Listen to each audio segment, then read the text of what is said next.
In this video, I will show you how to install Installation Manager using Silent method. Let's log in into the Linux machine from Mac terminal as a root user.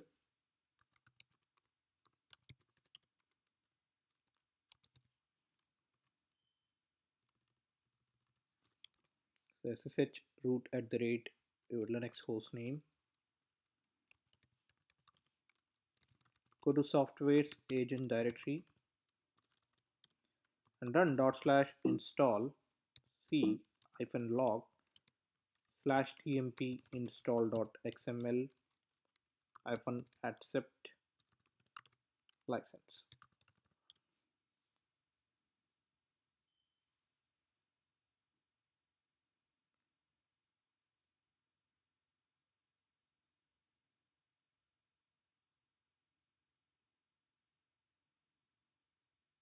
So product is successfully installed and the installation directory for this installation manager is opt IBM installation manager Eclipse.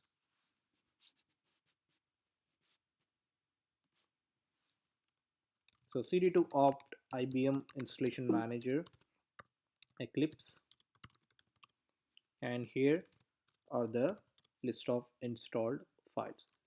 To uninstall the installation manager, cd to var IBM installation manager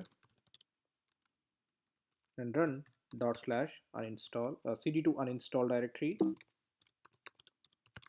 and run /uninstall c.